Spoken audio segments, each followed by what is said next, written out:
Il y a un gâteau périmé à emporter pour ma petite fille? Demanda la femme de ménage à une autre employée. Mais le millionnaire avait tout vu. Abonnez-vous à la chaîne et commentez d'où vous regardez. La chaleur étouffante de février transformait les rues du centre de Paris en un four.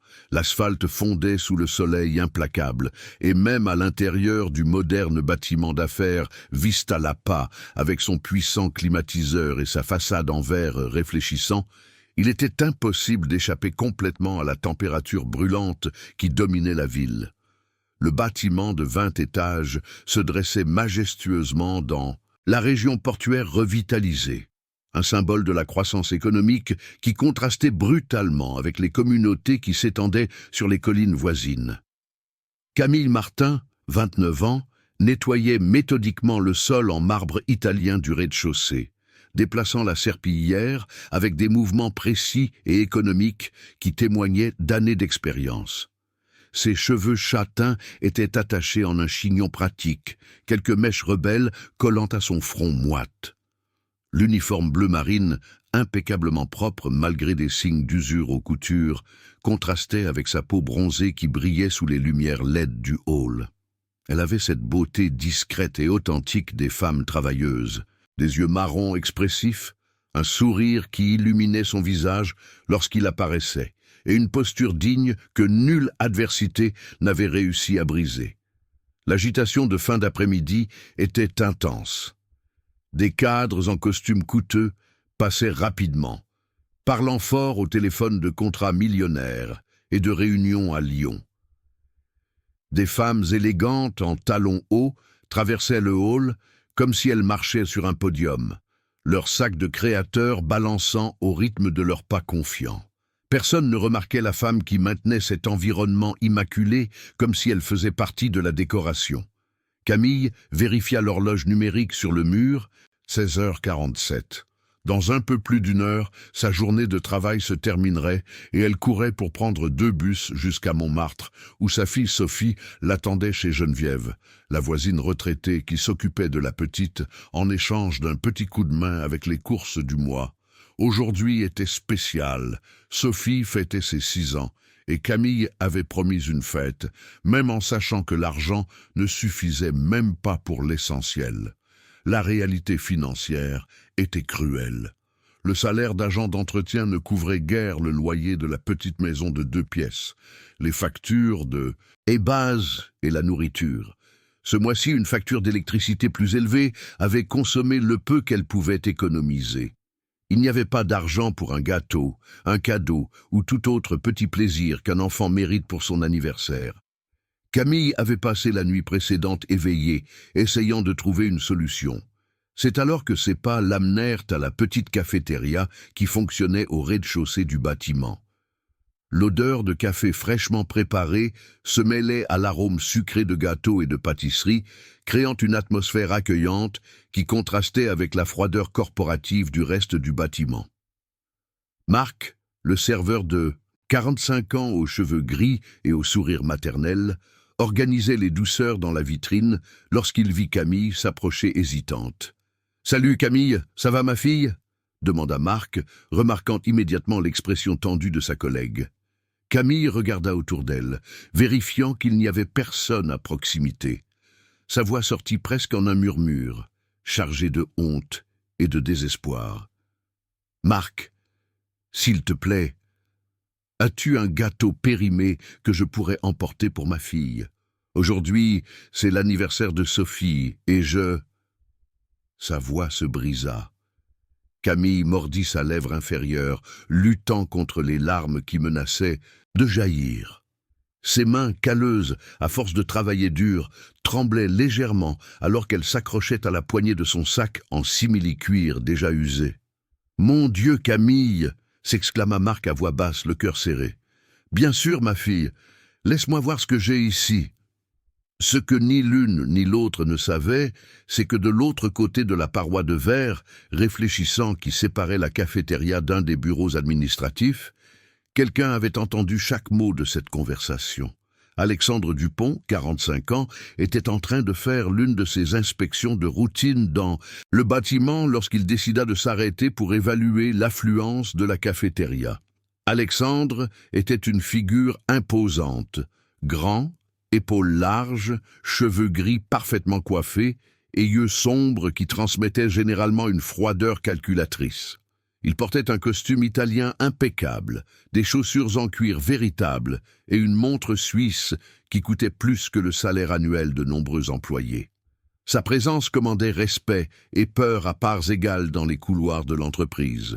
Il était connu pour conclure des affaires de plusieurs millions sans cligner des yeux et pour licencier des employés avec la même facilité qu'il jetait des papiers à la poubelle.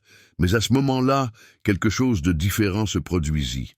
En entendant la demande désespérée de Camille, Alexandre ressentit une étrange douleur dans la poitrine, une sensation qu'il n'avait pas éprouvée depuis des années. Ses mains, habituées à commander et à contrôler, se fermèrent involontairement alors qu'il observait la scène à travers le verre. « C'est l'anniversaire de ta petite princesse, n'est-ce pas ?»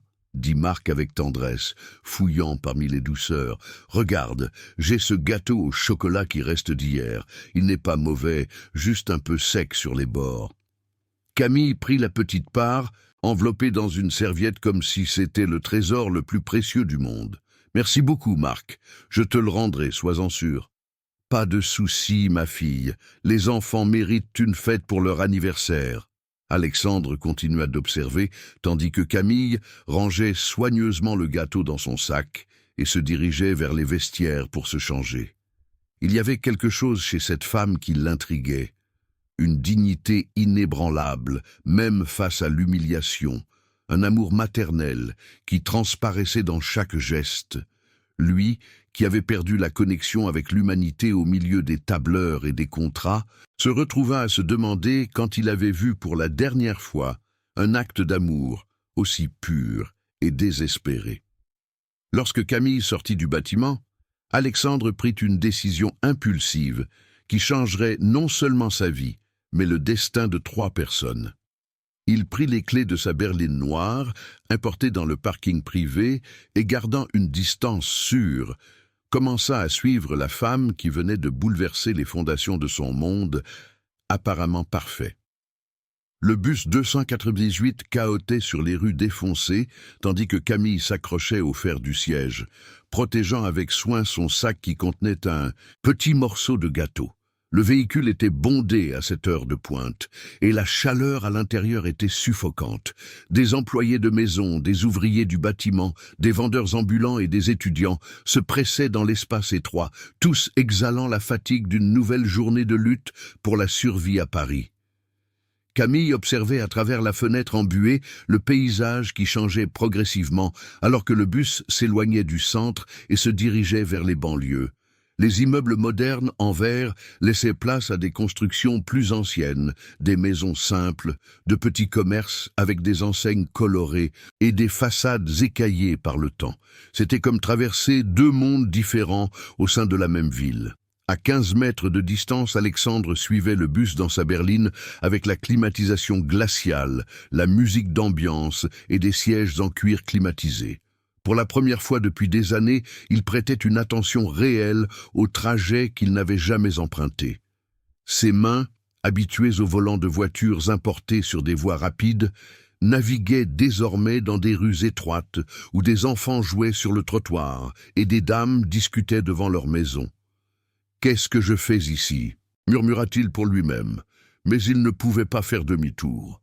Il y avait quelque chose de magnétique dans cette situation qui l'attirait en avant, comme s'il était guidé par une force supérieure à sa logique d'homme d'affaires.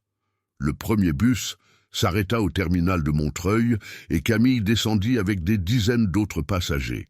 L'animation était intense. Des vendeurs criant des offres, de la musique forte sortant de petits magasins, l'odeur de quiche chaude mêlée à celle de parfums bon marché des vendeurs ambulants. Elle marcha rapidement jusqu'à l'arrêt où elle prendrait la seconde ligne, vérifiant à nouveau si le gâteau était bien en sécurité dans son sac. Alexandre gara sa voiture à un coin de rue, observant de loin. C'était un univers complètement étranger pour lui. Pendant des années, Sa vie s'était résumée à des trajets entre Saint-Germain-des-Prés, la Défense et le centre-ville. Les banlieues n'étaient que des chiffres dans des rapports de vente ou des emplacements abstraits sur des cartes de développement urbain. Maintenant, en voyant les gens de près, leurs vêtements simples, leurs sourires sincères, la solidarité naturelle entre voisins, il commençait à comprendre qu'il avait perdu le contact avec quelque chose de fondamental dans l'expérience humaine. Le second bus mit 20 minutes à arriver. Lorsqu'il apparut enfin, il était déjà bondé. Camille réussit à se faufiler entre les passagers, se tenant debout, se balançant avec le mouvement du véhicule, tout en comptant mentalement l'argent qu'il lui restait dans son portefeuille. Chaque centime était calculé. Le retour le lendemain, du pain pour le petit déjeuner, peut-être un yaourt pour Sophie. Le trajet jusqu'à Montmartre dura encore 40 minutes. Le soleil commençait déjà à se coucher lorsque Camille descendit rue Domingos Lopez. Une voie pavée irrégulière, bordée de petites maisons, la plupart peintes de couleurs vives qui tentaient de masquer la simplicité de la construction. Alexandre arrêta sa berline quelques rues plus loin, se sentant complètement déplacé dans cet environnement. La maison de Camille se trouvait au milieu d'une rangée de constructions mitoyennes. C'était un petit bâtiment de 2 pièces avec un minuscule balcon à l'avant où quelques pots de plantes résistantes tentèrent de fleurir malgré le peu de lumière solaire. La peinture bleu clair des murs était décolorée et le portail en fer avait besoin d'un coup de pinceau, mais tout était impeccablement propre et organisé. « Maman !» cria une voix aiguë et cristalline. Sophie courut vers sa mère avec l'énergie typique d'une enfant de 6 ans. C'était une jolie petite fille, avec des cheveux bouclés tombant sur ses épaules, de grands yeux expressifs comme ceux de sa mère, et un sourire qui illuminait tout son visage. Elle portait une simple robe en coton coloré, déjà un peu serrée, signe qu'elle avait grandi depuis que Camille l'avait achetée. « Salut, mon amour !» Camille se baissa pour embrasser sa fille, sentant son cœur se serrer d'émotion et de culpabilité. « Comment s'est passée ta journée? Geneviève a bien pris soin de toi ?»« Oui. »« Maman !» répondit Geneviève, une dame de 67 ans qui apparut à la porte de la maison voisine. Elle avait des cheveux blancs attachés en un chignon bas, des lunettes de vue suspendues par une chaîne autour du cou et le sourire chaleureux de quelqu'un qui avait élevé 8 enfants. « Sophie est un ange. Elle a passé la journée à m'aider à faire des chocolats pour la fête. »« Des chocolats ?» Camille regarda sa fille avec surprise. « Geneviève a dit que chaque fête d'anniversaire a besoin de chocolat. » Sophie applaudit avec enthousiasme. « Et Monsieur Jean a apporté des sodas. Et Madame Constance a fait de la gelée colorée. » Alexandre, qui avait laissé la voiture au coin de la rue et s'était approché à pied, se cachant derrière un arbre, observait la scène avec un intérêt croissant. Autour de la petite maison, des voisins commençaient à apparaître avec des contributions simples pour la fête. Une bouteille de soda de 2 litres, un plat de biscuits fait maison, des gobelets en plastique colorés, une petite boîte de bonbons. Monsieur Marc, le retraité qui habitait 3 maisons plus loin, arriva portant une enceinte portable. « Pour la musique de la fête, de la princesse !» annonça-t-il avec fierté. Madame Constance, une femme robuste d'une 50aine d'années, apporta un gâteau simple de maïs. « Je sais que tu as sûrement prévu le gâteau, Camille, mais c'est toujours bon d'avoir une option. » Camille sentit les larmes lui monter aux yeux. Au milieu de tant de simplicité, il y avait une richesse humaine qu'elle n'avait jamais expérimentée ailleurs. Ces gens, qui avaient à peine assez pour eux-mêmes, étaient prêts à partager le peu qu'ils avaient pour rendre un enfant heureux. « Je ne sais pas comment vous remercier, » murmura-t-elle, la voix tremblante. « Ne t'inquiète pas. Ma fille, » dit Geneviève, passant son bras autour des épaules de Camille. « Les enfants, c'est la joie de tout le monde, et Sophie est spéciale, tout le monde ici le sait. » Le jardin arrière avait été transformé en une petite salle de fête. Des chaises en plastique formaient un cercle irrégulier, une corde avec des banderoles colorées en papier avait été tendue entre des arbres, et une table improvisée avec une planche sur 2 tréteaux exposait les douceurs et salés apportés par les voisins. Sophie courait d'un côté à l'autre, saluant chaque personne qui arrivait avec des étreintes chaleureuses. Il y avait une pureté dans sa joie, qui contagiait tous ceux qui l'entouraient. Elle ne remarquait pas que les présents étaient simples ou que la fête était modeste. Pour elle, c'était parfait. Elle était entourée de personnes qui l'aimaient. Alexandre, encore caché, ressentait quelque chose d'étrange se produire dans sa poitrine. Cela faisait des années qu'il n'avait pas participé à une fête où les gens s'amusaient vraiment. Ces événements sociaux étaient des performances calculées, du réseautage déguisé en célébration, des conversations vides sur le marché financier et la politique. Là, dans ce jardin simple, il y avait quelque chose qu'il avait perdu depuis longtemps, l'authenticité. Lorsque la nuit tomba et que les premières étoiles apparurent dans le ciel, quelqu'un alluma un feu de camp improvisé dans une vieille boîte. La lueur orangée des flammes dansait sur les visages souriants, créant une atmosphère magique. Sophie, avec une couronne en papier doré sur la tête faite par Madame Constance, était radieuse. « C'est l'heure de l'anniversaire », annonça Geneviève. Camille apporta le petit gâteau qu'elle avait réussi à obtenir à la cafétéria, accompagné du gâteau de maïs de la voisine. Ils mirent 6 bougies colorées sur le plus grand gâteau, et tous se rassemblèrent autour en chantant joyeux anniversaire en chœur, désaccordés mais pleins d'affection. Sophie ferma les yeux avec force, fit un vœu silencieux et souffla les bougies d'un coup. Tout le monde applaudit et cria des hurrahs, tandis qu'elle souriait avec toute la joie du monde. À ce moment-là, observant cette célébration simple mais pleine d'amour, Alexandre comprit qu'il avait passé des décennies à poursuivre le bonheur au mauvais endroit. La véritable joie était là, dans ces gestes désintéressés, cet amour inconditionnel, cette communauté qui se soutenait mutuellement même en ayant si peu. Il resta là jusqu'à que la fête se termine, et que tout le monde se dise au revoir avec des étreintes chaleureuses. Ce n'est qu'alors qu'il retourna à sa berline, complètement transformé par tout ce qu'il avait vécu. Le trajet de retour vers Saint-Germain-des-Prés ne lui sembla jamais aussi long ou aussi solitaire. Dans le duplex à Saint-Germain-des-Prés, Alexandre Dupont marchait nerveusement dans le salon de 150 mètres carrés avec vue panoramique sur la mer. L'appartement était une œuvre d'art en décoration minimaliste, meubles de design italien, œuvres d'art contemporain sur les murs, sol en marbre de Carrare qui reflétait les lumières, stratégiquement placé. Tout était impeccable, tout était cher, tout était absolument vide de vie. Il était 2 heures du matin et il n'arrivait pas à dormir. L'image de la fête dans le jardin de Montmartre se répétait dans son esprit comme un film en boucle. Sophie soufflant les bougies, le sourire sincère de Camille, la générosité spontanée des voisins, tout cela contrastait brutalement avec sa réalité dorée mais stérile.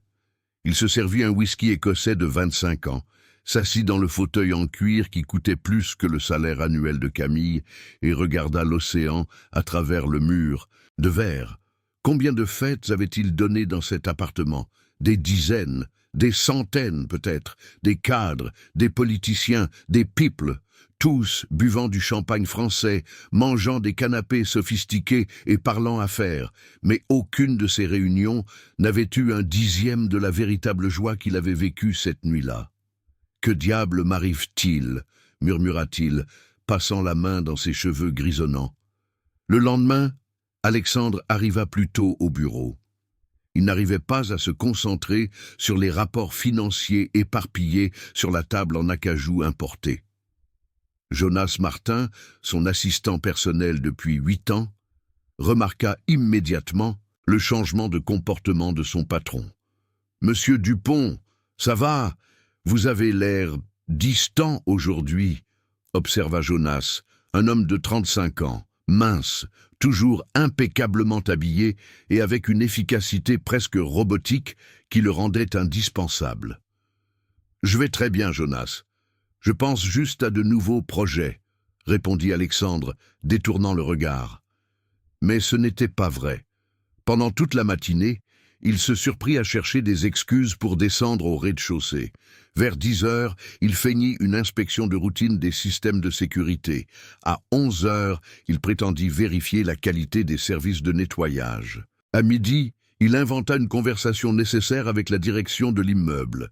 Camille travaillait concentrée, nettoyant les vitres de la façade intérieure avec des mouvements précis. Elle portait le même uniforme bleu marine, mais aujourd'hui, il y avait quelque chose de différent dans sa posture. Une légèreté subtile, comme si la fête de la veille résonnait encore dans son esprit. « Bonjour », dit Alexandre, s'approchant d'elle pour la première fois. Camille se retourna, surprise. Elle reconnut immédiatement le propriétaire de l'immeuble. Tous les employés savaient qui était Alexandre Dupont, bien que peu d'entre eux aient déjà parlé directement avec lui. « Bonjour, monsieur », répondit-elle nerveusement, interrompant son travail. « Y a-t-il un problème avec le nettoyage ?»« Non, non, au contraire, je voulais juste vous féliciter pour votre excellent travail. » Alexandre se sentait ridicule. En décennies de vie d'affaires, il n'avait jamais ressenti une telle maladresse pour parler à quelqu'un.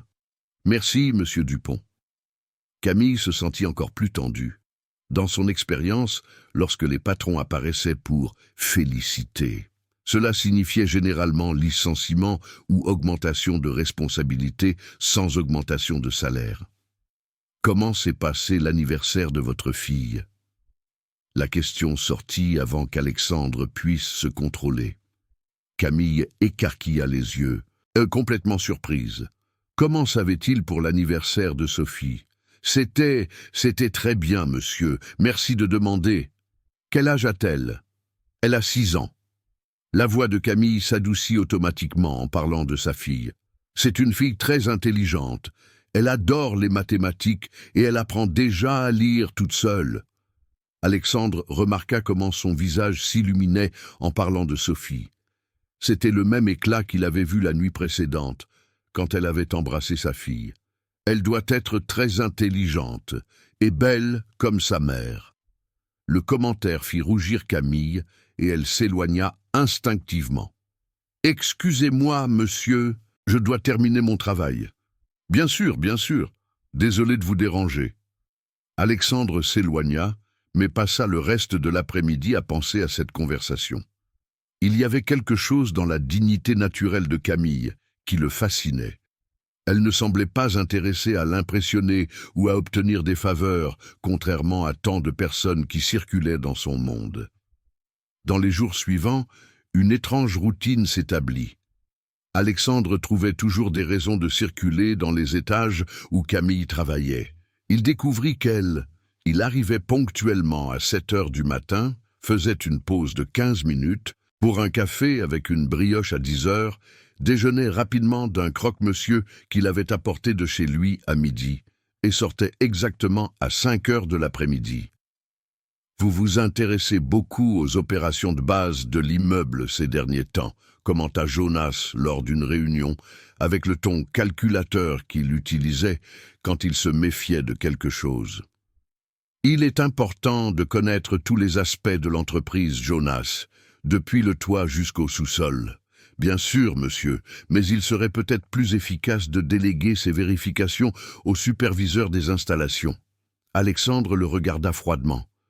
Je décide comment. Gérer mon temps et mon entreprise. Jonas recula, mais fit une note mentale. En 8 ans de travail pour Alexandre Dupont, il ne l'avait jamais vu agir de manière si humaine. Cela méritait enquête. Ce vendredi-là, Alexandre prit son courage à 2 mains pour une approche plus directe. Il attendit Camille dans le parking à l'heure de la sortie. « Camille, puis-je te parler un instant ?» Elle s'arrêta, tenant fermement la poignée de son sac. « Oui, monsieur ?»« J'aimerais mieux connaître les employés de l'entreprise. Peut-être pourrions-nous discuter un peu plus informellement. Que dirais-tu d'un café ?» La proposition prit. Camille complètement au dépourvu. « Monsieur Dupont, je ne pense pas que ce soit approprié. S'il te plaît, appelle-moi Alexandre. Et pourquoi cela ne serait-il pas approprié? Nous ne sommes que 2 personnes en train de discuter. Parce que vous êtes le propriétaire de l'entreprise et je ne suis qu'une femme de ménage. » La réponse sortit avec une brutalité honnête qui laissa Alexandre momentanément sans voix. « Tu n'es qu'une, rien du tout. Tu es une mère, une travailleuse, une personne, et j'aimerais mieux te connaître. » Camille étudia son visage, cherchant des signes de faussehood ou de secondes intentions. Ce qu'elle vit la troubla encore plus. Il y avait quelque chose de sincère dans ses yeux sombres, une vulnérabilité qui ne correspondait pas à l'image de l'homme d'affaires impitoyable. « Je dois aller chercher ma fille, » dit-elle finalement. « Puis-je vous donner un coup de main ?»« Non !» La réponse sortit plus vite et plus fermement qu'elle ne l'avait prévu. « Désolé, monsieur, c'est que je préfère garder le travail et la vie personnelle séparées. » Alexandre hocha la tête avec compréhension, mais à l'intérieur, il ressentait une étrange frustration. Il était habitué à obtenir tout ce qu'il voulait par l'argent, l'influence ou l'autorité. Mais là se tenait une femme qui ne pouvait être achetée, impressionnée ou intimidée. C'était un territoire inconnu pour lui. « Je comprends, mais l'offre reste valable, quand tu voudras discuter de n'importe quoi. » Camille acquiesça rapidement et se dirigea vers l'arrêt de bus. Alexandre resta là, la regardant s'éloigner. Pour la première fois depuis des décennies, quelqu'un lui avait dit non, de manière si naturelle et ferme. Cette nuit-là, seul dans son appartement, Alexandre se retrouva à chercher des informations sur Montmartre, sur Google Earth. Il localisa la rue où Camille vivait, observant le quartier à travers les images, satellites. C'était un monde complètement différent du sien, de petites maisons, des rues étroites, une vie communautaire. Un endroit où les gens se connaissaient par leur nom, où les enfants jouaient dans la rue, où les voisins s'entraidaient. Il commençait à comprendre que sa vie, malgré tout le luxe et le pouvoir, était profondément pauvre en choses qui comptent vraiment. Et pour la première fois, il voulait désespérément faire partie de quelque chose de réel, même si cela signifiait remettre en question tout ce qu'il avait construit jusqu'à présent. De l'autre côté de la ville, Camille couchait Sophie pour dormir, fredonnant doucement une berceuse. La petite tenait tendrement une petite poupée en tissu qu'elle avait reçue de Geneviève. « Maman, cet homme beau qui a parlé avec toi aujourd'hui est gentil ?» demanda Sophie, avec la curiosité innocente des enfants. « Quel homme beau, mon amour ! Je l'ai vu par la fenêtre quand tu sortais. Il avait l'air triste. » Camille resta silencieuse un moment. Est-ce qu'Alexandre Dupont était vraiment triste? Et pourquoi cela la dérangeait-elle tant? Mars arriva avec les pluies caractéristiques de l'automne parisien, mais cette année, la nature semblait avoir complètement perdu le contrôle. Pendant une semaine entière, le ciel déversa de l'eau comme s'il voulait laver toute la ville. Les égouts bouchés ne pouvaient pas gérer le volume, et les rues de Montmartre se transformèrent en rivières tumultueuses, emportant tout sur leur passage. Camille se réveilla dans la nuit de jeudi au bruit assourdissant de la pluie sur le toit en zinc. Elle alluma la lumière et réalisa que l'eau avait déjà envahi la petite maison, formant une couche de presque 10 centimètres qui reflétait la lampe du plafond. Sophie dormait profondément, inconsciente du chaos qui s'était installé. « Mon Dieu !» murmura-t-elle, sautant du lit et marchant dans l'eau froide qui avait déjà trempé le tapis du salon. Courant vers la chambre de sa fille, Camille la réveilla délicatement. « Sophie, mon amour, tu dois te réveiller. Nous devons sortir d'ici. »« Pourquoi, maman ? Il fait encore sombre. » se plaignit la petite, frottant ses yeux endormis. « La maison est inondée, princesse. Allons chez tante Geneviève, jusqu'à ce que l'eau baisse. » Rapidement, Camille prit quelques vêtements secs et des documents importants, rangeant le tout dans un sac à dos en plastique. Elle enfila les bottes en caoutchouc qu'elle gardait toujours à portée de main pour des urgences comme celle-ci. Malheureusement, ce n'était pas la première inondation qu'ils affrontaient. La rue était méconnaissable. L'eau coulait avec force, emportant des déchets, des branches d'arbres et même un vieux réfrigérateur que quelqu'un avait laissé sur le trottoir. Geneviève était déjà à la porte de sa maison, utilisant une lampe de poche pour guider les voisins. « Camille, Sophie, venez ici les filles, ici c'est sec !» cria la dame, tendant les mains pour les aider. Tout le voisinage s'était réfugié chez Geneviève, qui se trouvait quelques mètres plus haut que les autres. Monsieur Jean, Madame Constance, 3 autres familles, avec de jeunes enfants, tous entassés dans le petit salon, partageant des couvertures et le peu de café chaud qu'ils avaient réussi à préparer. « Ça va passer, Camille !» consola Madame Constance, passant son bras autour des épaules de la jeune femme. « Ça passe toujours, on s'entraide et tout ira bien. » Mais Camille regardait par la fenêtre et voyait sa petite maison être dévastée par l'eau. Là se trouvait tout ce qu'elle avait réussi à construire pour elle et Sophie. Des meubles simples mais soigneusement entretenus, les vêtements de sa fille, les livres. Alexandre se réveilla avec la télévision, allumée, annonçant les inondations. Des images aériennes montraient plusieurs quartiers submergés, des personnes secourues par les pompiers, des familles entières ayant tout perdu. Lorsque le reporter mentionna Montmartre parmi les zones les plus touchées, il sentit son estomac se contracter. « Jonas !» cria-t-il à son assistant qui était déjà dans l'appartement en organisant l'agenda du jour. « J'ai besoin d'une liste de tous les employés vivant dans des zones inondées. » « Monsieur, cela relève des ressources humaines. »« Jonas, ne me questionne pas. Je veux la liste dans 10 minutes. » Pendant que Jonas passait les appels nécessaires, Alexandre regardait les nouvelles avec une anxiété qu'il ne pouvait expliquer. Lorsqu'il eut enfin la confirmation que Camille Martin vivait dans la rue de la Paix, une zone gravement touchée, il n'hésita pas. Préparer une équipe de nettoyage. Un camion avec du matériel, une pompe à eau, des produits d'hygiène. Tout ce qui est nécessaire, ordonna-t-il en s'habillant. Pour quel client, monsieur? Des employés de l'entreprise touchés par les inondations. C'est un protocole d'assistance que je mets en place.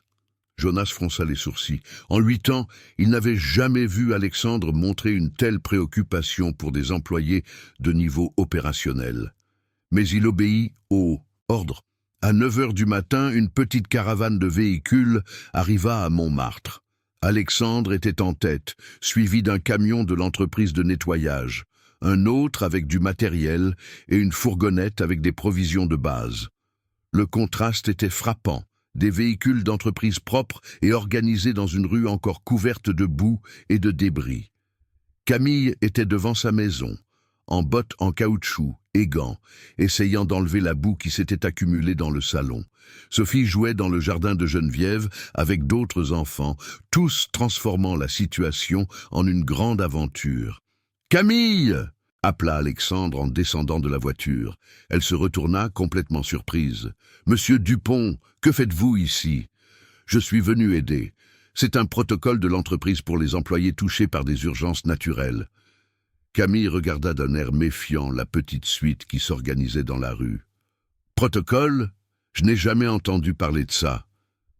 C'est nouveau, je l'ai mis en place aujourd'hui. » Alexandre n'arrivait pas à mentir correctement quand il s'agissait d'elle. « S'il vous plaît, laissez-nous vous aider. » Avant qu'elle ne puisse protester, l'équipe de nettoyage avait déjà envahi la petite maison avec des pompes à eau, des aspirateurs industriels, des produits chimiques pour la décontamination.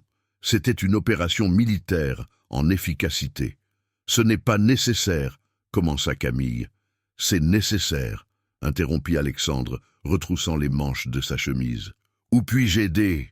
L'image de l'homme d'affaires millionnaire à genoux dans une maison simple, aidant à retirer des meubles trempés, était surréaliste. Geneviève observait par la fenêtre, les yeux écarquillés. « Mon Dieu, qui est cet homme ?» murmura-t-elle à Madame Constance. « C'est le patron de Camille. Mais je n'ai jamais vu un patron se salir ainsi. » Pendant 4 heures, Alexandre travailla côte à côte avec Camille. Il porta des meubles, aida à séparer ce qui pouvait être sauvé de ce qui devait être jeté, nettoya la boue des murs. Ses mains douces devinrent sales et éraflées, son costume en soie taché de boue. Mais il ne sembla pas s'en soucier un seul instant. Sophie observait tout avec curiosité, cachée derrière la jupe de Geneviève. « Tante, pourquoi ce jeune homme si élégant aide-t-il ma mère ?»« Je ne sais pas, ma fille, mais c'est sûrement une bonne personne. » À la fin de l'après-midi, la maison était complètement propre et décontaminée. les techniciens s'assurèrent qu'il n'y avait aucun risque. De champignons ou de bactéries, des meubles neufs, simples mais neufs, furent apportés pour remplacer ceux qui avaient été perdus. Camille regardait tout en silence, les larmes aux yeux. « Je ne sais pas comment je vais payer tout ça. »« Vous ne paierez rien. C'est un avantage de l'entreprise, » répondit Alexandre, essuyant la sueur de son front avec le dos de sa main sale. « Il n'existe pas d'avantage comme ça, monsieur Dupont. Je ne suis pas idiote. » Il s'arrêta, fixant ses yeux marrons qui semblaient voir à travers lui. « Vous avez raison, il n'existe pas. Je l'ai inventé parce que je voulais vous aider, vous et votre fille. Pourquoi? Pourquoi vous souciez-vous de nous ?» Alexandre resta silencieux un long moment. Comment expliquer que depuis le jour de l'anniversaire de Sophie, sa vie avait complètement perdu son sens? Comment dire que pour la première fois depuis des décennies, il avait trouvé quelque chose de plus précieux que l'argent? « Parce que vous m'avez rappelé quelque chose que j'avais oublié, » dit-il finalement, avec une honnêteté qui le surprit. « Vous m'avez rappelé ce qui compte vraiment. » Sophie apparut en courant et s'arrêta devant Alexandre, le regardant avec curiosité. « Merci d'aider ma mère, monsieur. »« De rien, princesse. Quel est ton nom ?»« Sophie. »« Et le vôtre ?»« Alexandre. Mais tu peux m'appeler Fred si tu veux. » La petite fille sourit, révélant deux petites dents qui commençaient à pousser. « Tonton Fred, veux-tu dîner avec nous? Tante Geneviève a fait du ratatouille. » Camille devint rouge. « Sophie, monsieur Dupont a des choses importantes à faire. »« En fait, » dit Alexandre, se surprenant lui-même, « j'adorerais dîner avec vous, si cela ne vous dérange pas. » Et là, dans cette maison simple qui sentait encore le produit de nettoyage, Alexandre Dupont eut le meilleur repas de sa vie, assis à une table en plastique, mangeant du ratatouille dans une assiette en faïence simple, discutant avec Sophie des dessins animés et écoutant Geneviève raconter des histoires du quartier. Lorsqu'il se dit au revoir, il faisait déjà nuit. Sophie s'était endormie sur ses genoux pendant que Geneviève racontait l'histoire d'une princesse courageuse.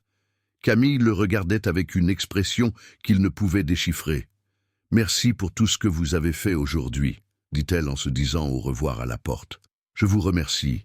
C'était le meilleur jour que j'ai eu depuis longtemps. » Sur le chemin du retour, à Saint-Germain-des-Prés, Alexandre se regarda dans le rétroviseur et ne reconnut pas l'homme qu'il voyait.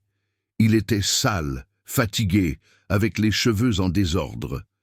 Mais il y avait une lueur différente dans ses yeux, quelque chose qu'il n'avait pas vu depuis des années. Pour la première fois en décennies, il avait fait quelque chose qui comptait vraiment. Les semaines qui suivirent l'inondation établirent une routine étrange mais réconfortante. Alexandre a commencé à créer des prétextes de plus en plus élaborés pour visiter les étages où Camille travaillait. Parfois, c'était une inspection de sécurité, parfois une vérification de la qualité des services, parfois une conversation avec le superviseur sur des améliorations dans l'environnement de travail. Jonas observait tout cela avec une méfiance croissante. Lors d'une réunion sur les investissements immobiliers dans le Marais, il surprit Alexandre à regarder distraitement par la fenêtre, complètement indifférent aux chiffres qui étaient présentés. « Monsieur Dupont, aimeriez-vous que je répète les données du projet résidentiel Vue Verte ?» demanda l'agent immobilier, remarquant la distraction de son client. « Désolé, je pensais à d'autres questions. Continuez. » Mais Alexandre n'arrivait pas à se concentrer. Son esprit était à des kilomètres de là, dans une petite maison à Montmartre, où une petite fille de 6 ans était probablement en train de faire ses devoirs, pendant que sa mère préparait un dîner simple. Après la réunion, Jonas l'affronta directement. « Monsieur, puis-je vous poser une question personnelle ? Cela dépend de la question. Vous êtes en couple avec quelqu'un, parce que votre comportement a changé de manière drastique ces dernières semaines. » Alexandre le regarda froidement. « Ma vie personnelle ne vous concerne pas, Jonas. Avec tout le respect que je vous dois, quand cela interfère avec les affaires, cela devient mon affaire. Vous avez manqué 3 réunions importantes, annulé 2 contrats, Sans explication, et hier, vous avez passé 2 heures à inspecter le système de nettoyage. Ce n'est pas normal. Normal pour qui? Pour l'homme que je connais depuis 8 ans. L'homme qui ne perdait pas une minute avec des questions opérationnelles mineures. Alexandre se leva de sa chaise, marchant jusqu'à la fenêtre qui donnait sur la ville. Peut-être qu'il est temps de changer certaines priorités. Monsieur, s'il y a quelque chose que je devrais savoir. Il n'y a rien que tu devrais savoir, Jonas. Continue à faire ton travail, je m'occupe du mien. Mais la vérité était qu'Alexandre n'arrivait pas à s'empêcher de penser à Camille. Il avait découvert des détails sur elle à travers des conversations casuales. Qu'elle étudiait la pédagogie le matin dans une université publique avant de tomber enceinte, que le père de Sophie avait disparu lorsqu'il avait appris la grossesse, qu'elle rêvait de reprendre ses études quand sa fille serait plus grande. Un matin, alors qu'elle organisait les produits de nettoyage dans le dépôt du sous-sol, Alexandre apparut avec 2 tasses de café. « Je pensais que tu pourrais vouloir un café », dit-il, offrant une des tasses. Camille hésita avant d'accepter. « Merci. » Ils restèrent en silence pendant quelques instants, buvant le café dans cet environnement improvisé. C'était la première fois qu'ils étaient vraiment seuls depuis le jour de l'inondation. « Puis-je te poser une question ?» dit Alexandre. « Vas-y. Pourquoi n'acceptes-tu pas d'aide? Je veux dire, de l'aide financière. Cela pourrait être un prêt, quelque chose de formel ?» Camille soupira, regardant ses propres mains calleuses.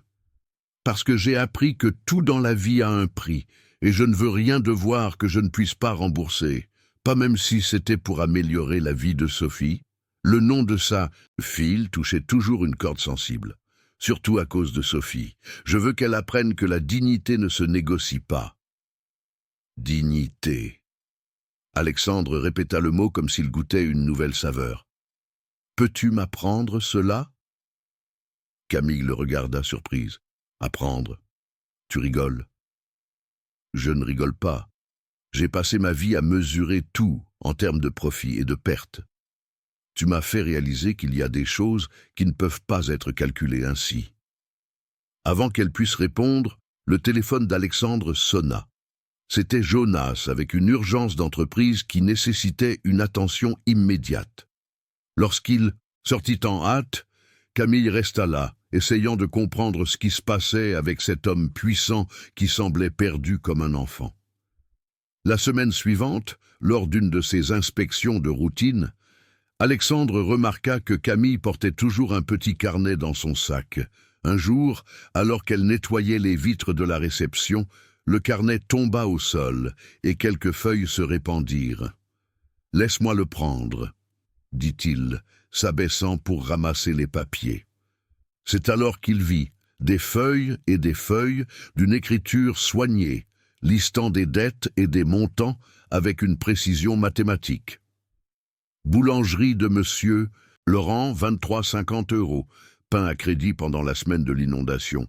Pharmacie centrale, 45 €, antibiotiques pour Sophie. Geneviève, 60 budget d'euros, garde de Sophie lors des consultations médicales. Cantine de l'immeuble, 3,50 €, part de gâteau d'anniversaire. Alexandre ressentit une douleur dans sa poitrine en voyant que même ce petit morceau de gâteau sec était listé comme une dette. Chaque centime était noté, chaque faveur reçue avait une valeur attribuée et une date prévue pour le remboursement. « C'est, commença-t-il, mon carnet de compte, » dit Camille, reprenant rapidement les papiers. « Je n'aime pas devoir quoi que ce soit à qui que ce soit. Mais ce gâteau, c'était un cadeau. Rien n'est gratuit dans ce monde, monsieur Dupont. Il y a toujours quelqu'un qui paie pour quelque chose. » Alexandre resta silencieux, feuilletant mentalement toutes les fois où il avait acheté des faveurs, de l'influence, voire de l'affection.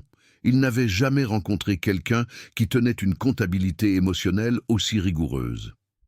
Et si je voulais effacer toutes ces dettes? Effacer? Camille rit, mais c'était un rire sans joie. Avec quel argent? Vous avez déjà fait beaucoup pour nous. Je n'accepterai pas de la charité. Ce ne serait Ou pas de la charité. Ce serait quoi? Alexandre lutta pour trouver des mots. Comment expliquer qu'il voulait prendre soin d'elle et de Sophie non par pitié, mais pour quelque chose de beaucoup plus profond et confus? Comment dire que depuis cette fête d'anniversaire, sa vie était devenue insupportablement vide? Ce serait de la gratitude, dit-il finalement. Gratitude pourquoi? Pour m'avoir montré que je suis encore capable de ressentir quelque chose de réel. Camille resta silencieuse, étudiant son visage. Il y avait quelque chose dans la voix d'Alexandre qu'elle n'avait jamais entendu auparavant. Une vulnérabilité brute qui ne correspondait pas à l'homme d'affaires puissant. « Avez-vous de la famille ?» demanda-t-elle soudainement. « J'en ai. Ou j'en avais. Mes parents sont morts il y a 10 ans. J'ai un frère à Lyon qui ne m'appelle que quand il a besoin d'argent. Et j'ai été marié 2 fois. Que s'est-il passé avec les mariages ?»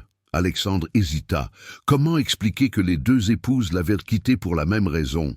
Son incapacité à se connecter émotionnellement avec qui que ce soit. Elles ont découvert que j'étais meilleur avec les chiffres qu'avec les gens. Que des sentiments.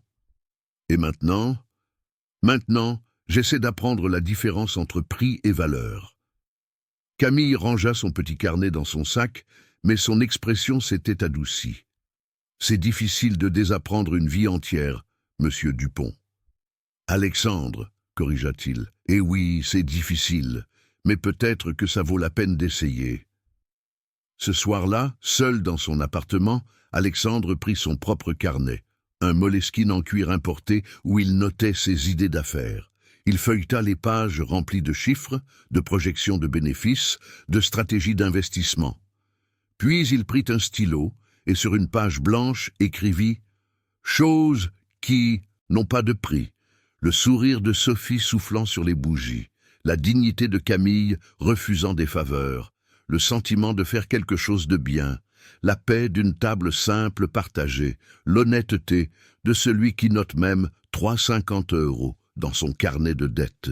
C'était la première fois en des décennies qu'il écrivait quelque chose qui ne pouvait pas être converti en bénéfice. Et pour la première fois, cela semblait valoir plus que tous les contrats qu'il avait signés dans sa vie. De l'autre côté de la ville, Camille mettait Sophie au lit et s'asseyait à la petite table de la cuisine avec son carnet de dettes. Mais ce soir-là, au lieu de simplement noter des montants, elle écrivit quelque chose de différent. Alexandre Dupont, homme étrange qui nettoie les maisons des autres et offre du café dans son entrepôt. Dette, découvrir pourquoi il me traite comme si j'étais importante. Et pour la première fois en des années, elle ne réussit pas à évaluer la valeur de cela. Juin arriva avec le froid caractéristique de l'hiver parisien, mais à Montmartre, la fête de la Saint-Jean de la communauté promettait de réchauffer les cœurs. Pendant des semaines, les voisins s'étaient organisés pour transformer la petite place du quartier en un véritable festival. Geneviève dirigeait le comité organisateur avec l'énergie d'un général, coordonnant qui apporterait quoi, qui serait responsable des décorations et qui s'occuperait de la musique. « Camille, tu vas faire tes fameuses gougères pour le stand ?» demanda Madame Constance un après-midi, tandis que les 2 accrochaient des banderoles colorées entre les arbres. « Bien sûr, Sophie est très excitée, elle veut t'aider à tout faire. » répondit Camille, souriant en voyant sa fille jouer avec d'autres enfants, tous déguisés en paysans avec des robes en coton et des chapeaux de paille. La fête aurait lieu le samedi suivant et toute la communauté était impliquée. Monsieur Marc avait prêté le matériel sonore de l'église, Madame Rosa organiserait la danse folklorique avec les enfants, et même Monsieur Benoît, le plus grincheux de la rue, s'était proposé pour faire le feu de joie principal. De l'autre côté de la ville, Alexandre observait les préparatifs de son appartement à travers des recherches sur Google concernant les fêtes de la Saint-Jean. Il n'avait jamais participé à une célébration populaire authentique. Ses expériences se limitaient à des événements d'entreprise thématiques dans des hôtels 5 étoiles, où des cadres portaient des chemises à carreaux Burberry et mangeaient des plats typiques préparés par des chefs français. Dans l'entreprise, son obsession pour découvrir des détails sur la vie de Camille n'était pas passée inaperçue. Jonas avait intensifié ses enquêtes discrètes et avait déjà découvert son adresse, l'âge de sa fille, et même des détails sur la fête de la Saint-Jean qui approchait. « Monsieur Dupont, » dit Jonas lors d'une réunion sur l'expansion immobilière, « j'ai une proposition intéressante. Que diriez-vous de participer en tant que sponsor de la fête de la Saint-Jean de Montmartre? Ce serait une excellente opportunité de marketing social. » Alexandre faillit s'étouffer avec son café. « Comment as-tu entendu parler de cette fête? »« Étude de marché, monsieur. Il est important de connaître les communautés où vivent nos employés. » C'était un mensonge, bien sûr. Jonas avait engagé un détective privé pour enquêter sur le comportement étrange de son patron. La réponse avait été surprenante. Alexandre Dupont, l'homme d'affaires le plus froid et calculateur de Paris, s'intéressait à une femme de ménage de 29 ans vivant dans une banlieue éloignée. « Je ne pense pas que ce soit nécessaire, » répondit Alexandre, essayant de garder une voix neutre. « Mais ce serait une grande opportunité de... » J'ai dit non, Jonas. Mais pendant toute la semaine, Alexandre ne put s'empêcher de penser à la fête. Il imagina Sophie dansant, Camille riant avec les voisins, toute cette communauté célébrant ensemble. Et pour la première fois en des décennies, il voulut désespérément faire partie de quelque chose de réel, même si ce n'était que pour une nuit. Jeudi, il prit une décision impulsive. Il appela Roberto, son chauffeur personnel, un homme simple de 50 ans qui travaillait pour lui depuis 5 ans. « Roberto, vas-tu à la fête de la Saint-Jean de ton quartier ?»« Oui, monsieur Dupont, c'est toujours très animé. J'habite à Saint-Denis, mais ma belle-sœur vit à Montmartre. Toute la famille y va. »« Comment les gens s'habillent pour ces fêtes ?» Roberto trouva la question étrange, mais répondit « Tenue de paysan, monsieur. Chemise à carreaux, jeans, chapeau de paille, rien de très sophistiqué. Tu aurais une de ces tenues que je pourrais emprunter ?» Le silence de l'autre côté du fil dura quelques secondes. « Vous voulez aller à une fête de la Saint-Jean ?»« Peut-être. Est-ce possible ?»« Bien sûr, monsieur. Ma femme sera même contente. Elle a toujours dit que vous travailliez trop. » Samedi soir, Alexandre se regarda dans le miroir et ne se reconnut presque pas. Il portait une chemise à carreaux en coton simple, un jean délavé, des bottes en cuir usé et un chapeau de paille. Roberto avait insisté pour peindre quelques taches de rousseur sur son visage et faire une fausse moustache avec de la peinture. « Parfait, monsieur. Maintenant, vous ressemblez à quelqu'un comme nous. » plaisanta Roberto, fier de son œuvre. La fête était déjà animée quand Alexandre arriva. L'odeur de maïs grillé, de crème de maïs, de vin chaud et de brochettes embaumait l'air.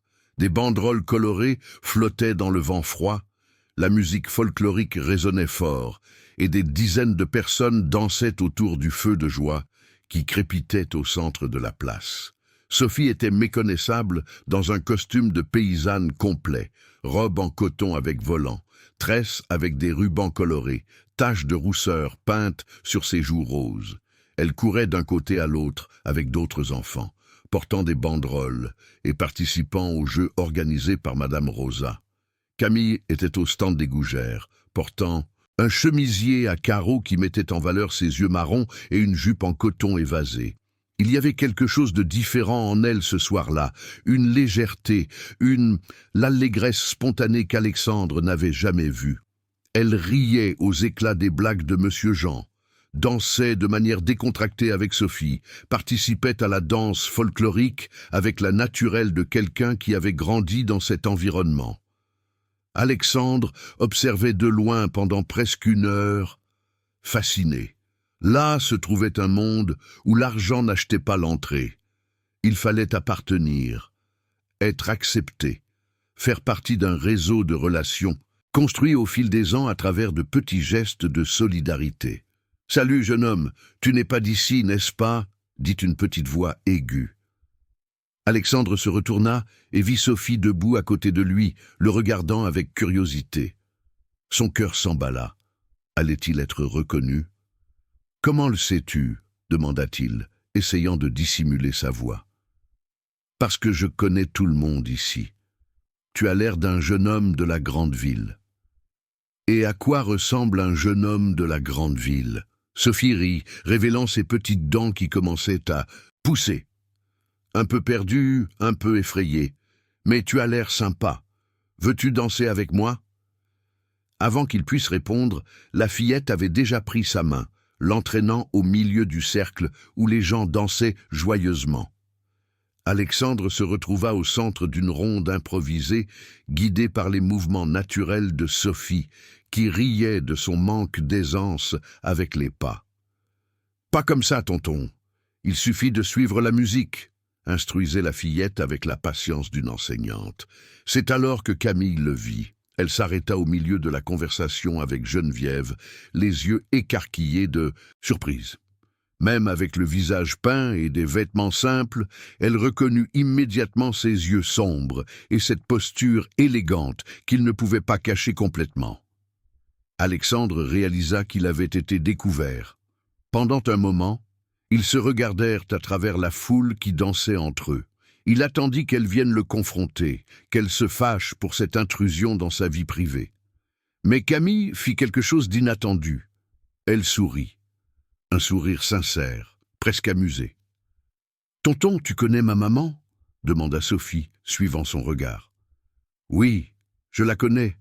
Elle travaille au même endroit que moi. »« C'est génial !»« Maman !» cria Sophie, agitant les bras avec enthousiasme. « Viens ici, il y a un jeune homme qui travaille avec toi. » Camille s'approcha lentement, toujours avec ce sourire amusé sur les lèvres. « Bonsoir, je ne m'attendais pas à te voir ici. Bonsoir, je voulais découvrir une vraie fête de la Saint-Jean. »« Et ça te plaît ?» Alexandre regarda autour de lui. Les enfants courant librement, les adultes discutant joyeusement, l'odeur délicieuse de la nourriture maison, la musique qui faisait danser tout le monde sans inhibition. C'est la meilleure nuit de ma vie. La sincérité. Dans sa voix toucha quelque chose dans le cœur de Camille. « Veux-tu goûter à la crème de maïs? Geneviève fait la meilleure du quartier. » Pendant les 2 heures suivantes, Alexandre vécut comme jamais auparavant. Il mangea du maïs grillé en épis, tenant des serviettes en papier, but du vin chaud dans une tasse en aluminium, apprit à danser le foro en marchant sur les pieds de Madame Constance, qui riait de ses maladresses, participa à la danse folklorique en étant le fiancé de Sophie lors d'une cérémonie comique qui fit rire tout le monde. Lorsque la fête commença à diminuer et que les familles commencèrent à se dire au revoir, Sophie dormait sur ses genoux pendant que Camille rangeait les affaires du stand. « Puis-je vous ramener chez vous ?» proposa-t-il doucement pour ne pas réveiller la fillette. « Ce n'est pas nécessaire. Geneviève s'est déjà proposée. S'il te plaît, c'est le minimum que je puisse faire après une nuit si spéciale. » Camille hésita, mais en voyant Sophie si à l'aise sur les genoux de cet homme qui s'était déguisé en paysan juste pour participer à une fête de quartier, son cœur se mit à fondre. « D'accord, mais tu devras expliquer ce déguisement. » Sur le chemin du retour, avec Sophie dormant sur la banquette arrière et Camille à ses côtés, Alexandre tenta d'expliquer l'inexplicable. « Je n'ai jamais participé à une vraie fête. J'ai toujours pensé que c'était juste des traditions folkloriques sans importance. Mais vous m'avez fait comprendre qu'il existe une richesse qui ne peut pas être achetée. Et quelle est cette richesse? L'appartenance, savoir que tu fais partie de quelque chose de plus grand que toi. » Camille resta silencieuse un moment. « Tu appartiens à beaucoup de choses, Alexandre. Des entreprises, des clubs, des cercles sociaux. Non, je paye. Et pour fréquenter ces endroits, c'est différent d'appartenir. » Lorsqu'ils arrivèrent chez Camille, Alexandre porta Sophie jusqu'à la chambre pendant qu'elle ouvrait la porte. La fillette se réveilla brièvement lorsqu'il la déposa sur le lit. « Tonton Fred, » murmura-t-elle somnolente, « tu reviendras jouer avec moi, si ta maman le permet. » Sophie regarda Camille avec ses yeux somnolents mais pleins d'espoir. « Permets-le, maman. Il sait danser la danse folklorique maintenant. » Camille caressa sa fille, embrassa son front et murmura « Nous verrons, ma princesse. Maintenant, dors. » À la porte de la maison, ils restèrent debout quelques instants, ne sachant pas exactement comment se dire au revoir. Merci pour cette nuit, dit enfin Camille. Sophie a adoré avoir un partenaire de danse, et j'ai adoré être ce partenaire. Alexandre, pourquoi as-tu fait tout ça? Pourquoi t'es-tu déguisé en paysan et es-tu venu ici? Il la regarda avec une brutalité honnête. Parce que pour la première fois en 45 ans, j'ai voulu faire partie de quelque chose de réel, et vous deux êtes la chose la plus réelle qui me soit jamais arrivée. Camille sentit quelque chose bouger dans sa poitrine, une sensation qu'elle n'avait pas éprouvée depuis des années. « Bonne nuit, Alexandre. »« Bonne nuit, Camille. » Lorsque la voiture s'éloigna, elle resta sur le petit balcon à regarder les lumières s'éloigner. Pour la première fois, elle commença à se demander si peut-être, juste peut-être, il y avait quelque chose de véritable derrière tout cet intérêt apparemment inexplicable. Et pour la première fois depuis des années, cette possibilité ne l'effrayait pas complètement. Le lundi suivant, la fête de la Saint-Jean arriva chargée d'une étrange tension dans l'air. Camille se réveilla plus tôt que d'habitude, le cœur battant pour des raisons qu'elle ne pouvait pas expliquer complètement. Les images de la nuit précédente se répétaient dans son esprit. Alexandre dansant maladroitement avec Sophie, riant des blagues de Monsieur Jean, mangeant du maïs grillé comme si c'était la chose la plus naturelle au monde. « Maman, pourquoi tu souris ?» demanda Sophie pendant le petit déjeuner, grignotant un morceau de pain avec du beurre. « J'étais en train de penser à la fête. Tu t'es beaucoup amusé, n'est-ce pas ? » « C'était la meilleure fête de ma vie. Oncle Frédéric est drôle. Il ne savait pas danser la danse folklorique correctement, mais il a beaucoup essayé. » Sophie a ri, balançant ses petites jambes sur la chaise. « Il va revenir jouer avec moi. » Camille a ressenti une étrange douleur dans la poitrine. « Je ne sais pas, ma chérie, il est une personne très occupée. Mais il a promis. Les gens promettent parfois des choses qu'ils ne peuvent pas tenir. » La réponse est sortie plus amère qu'elle ne l'avait prévu. Sophie a remarqué le changement dans le ton de sa mère et est restée silencieuse, se concentrant sur son café du matin. Dans l'immeuble de la rue de la Paix, Alexandre est arrivé plus tôt que d'habitude, mais pas pour des raisons professionnelles. Il voulait voir Camille, lui parler de la nuit précédente, mieux comprendre ce nouveau sentiment qui était apparu dans sa poitrine. Pour la première fois en décennies, il avait éprouvé la sensation d'appartenir à quelque chose de véritable. Jonas était déjà dans le bureau, organisant l'agenda de la journée avec son efficacité robotique habituelle. « Bonjour, monsieur Dupont. Vous avez une réunion avec les investisseurs japonais à 9 heures, un déjeuner avec le député Laurent à midi, et... »« Jonas, a interrompu Alexandre, je dois te parler. »« Oui, monsieur ? » « Je considère quelques changements dans l'entreprise. Peut-être qu'il est temps de mettre en place des programmes sociaux plus robustes pour nos employés. » Jonas a froncé les sourcils. « Quel type de programme ? Bourse d'études, aide à la garde d'enfants, peut-être même logement subventionné pour les familles en situation vulnérable. » « Monsieur, cela représenterait un investissement significatif sans retour financier direct. Les actionnaires ne vont pas approuver. Les actionnaires approuvent ce que je décide qui est le mieux pour l'entreprise. » Jonas a pris des notes silencieusement, mais son esprit travaillait à toute vitesse. Ces changements soudains dans le comportement de son patron étaient clairement liés à la femme de ménage de Montmartre. Il était temps d'agir. Au sous-sol de l'immeuble, Camille organisait ses produits de nettoyage, quand Alexandre est apparu avec 2 tasses de café, comme cela était devenu habituel ces dernières semaines. « Bonjour, a-t-il dit, offrant une des tasses. « Bonjour ?» Sa voix était plus formelle que d'habitude. Alexandre a remarqué le changement. « Tout va bien ? Tu sembles distante aujourd'hui. » Camille a pris une gorgée de café avant de répondre. J'ai pensé à hier soir. Et je pense que c'était une erreur. La réponse a pris Alexandre par surprise. Pourquoi ? Parce que nous mélangeons les choses. Tu es mon patron, je suis ton employé. Il ne devrait rien y avoir de plus que ça. Mais il y a, tu sais qu'il y a. Camille l'a regardé avec cette brutalité honnête qui le désarmait toujours. Il y a quoi, Alexandre ? Un homme riche, s'amusant avec la vie simple de l'employé pauvre, une curiosité anthropologique, une expérience sociale. Les mots étaient comme des gifles sur son visage. Tu sais que ce n'est pas ça. Je sais. Alors explique-moi ce que c'est. Alexandre est resté silencieux, luttant pour trouver des mots qui pourraient expliquer des sentiments qu'il ne comprenait pas, et complètement lui-même. C'est du respect, de l'admiration. Tu m'as appris des choses que je ne savais pas que j'avais besoin d'apprendre. Comme quoi?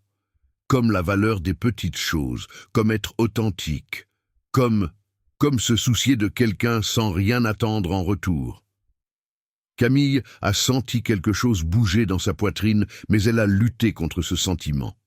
Écoute, Alexandre, tu es un homme bon, je peux le voir, mais nous venons de mondes très différents, et je ne peux pas me permettre d'oublier cela. Pourquoi pas? Parce que j'ai une fille à élever, et je ne peux pas créer des attentes irréalistes pour elle, ou pour moi.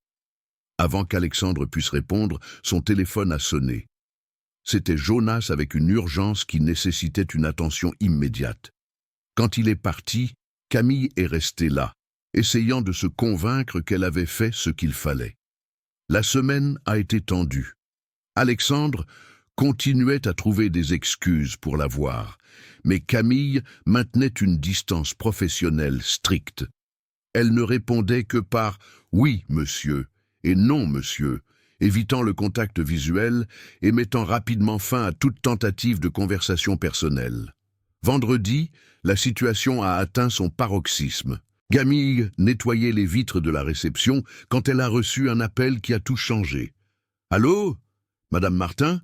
Ici, c'est de l'école de Sophie. Vous devez venir chercher votre fille d'urgence. Elle a une forte fièvre et vomit. » Le téléphone a glissé des mains tremblantes de Camille.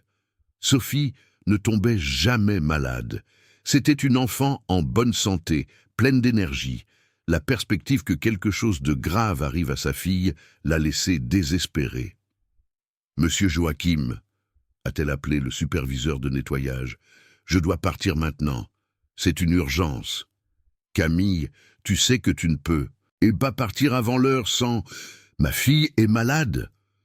Sa voix est sortie plus forte qu'elle ne l'avait prévu, attirant l'attention de plusieurs personnes à la réception. Alexandre, qui passait par là, a tout entendu. « Que s'est-il passé ?»« Sophie est malade. Je dois aller la chercher à l'école et l'emmener à l'hôpital. »« Je vais te conduire. »« Non !» La réponse est sortie automatiquement. « Merci, mais je vais prendre le bus. »« Camille, ta fille est malade. Ce n'est pas le moment d'être fière. » Elle l'a regardé avec des larmes aux yeux, toute sa posture professionnelle disparaissant devant le désespoir maternel. Ce n'est pas de la fierté, c'est de l'autopréservation. Mais quand elle est arrivée à l'arrêt de bus et a vu qu'elle devrait attendre 20 minutes pour le prochain, alors que Sophie souffrait, la fierté a cédé la place à l'amour maternel. Elle a appelé Alexandre. « Puis-je toujours accepter la voiture? Je descends maintenant. » Le trajet jusqu'à l'école a été tendu. Sophie était clairement très malade, forte fièvre, peau pâle, vomissements constants. La professeure a expliqué que les symptômes étaient apparus soudainement pendant le cours. « Nous devons aller à l'hôpital », a dit Camille, tenant sa fille dans ses bras. « Hôpital public ?» a demandé Alexandre en conduisant. « C'est ce que je peux me permettre. » Alexandre connaissait la réalité du système de santé publique, de longues files d'attente, des heures d'attente, des soins médiocres. Avec une enfant si malade, chaque minute comptait. Il y a une clinique privée près d'ici, soins immédiats. Alexandre, je n'ai pas d'argent pour... J'en ai. Je ne vais pas accepter. Pour l'amour de Dieu, Camille, ta fille est malade. Ce n'est pas le moment de faire des caprices. La discussion a continué jusqu'à ce que Sophie, dans ses bras, murmure faiblement « Maman, j'ai très peur ». À ce moment-là, voyant le visage pâle et les yeux vitreux de sa fille, Camille comprit qu'il y avait des choses plus importantes que la fierté. « Tout va bien, allons à la clinique privée ». Les soins furent immédiats. Médecins, infirmiers, examens, tout se déroula avec une efficacité que seul l'argent pouvait acheter. Le diagnostic arriva 2 heures plus tard. Pneumonie bactérienne. grave mais traitable avec des antibiotiques et une hospitalisation. Combien de temps d'hospitalisation ? Demanda Camille au médecin, calculant déjà mentalement des coûts qu'elle ne pourrait pas payer. 5 jours au minimum. Et le coût total ? Le médecin hésita.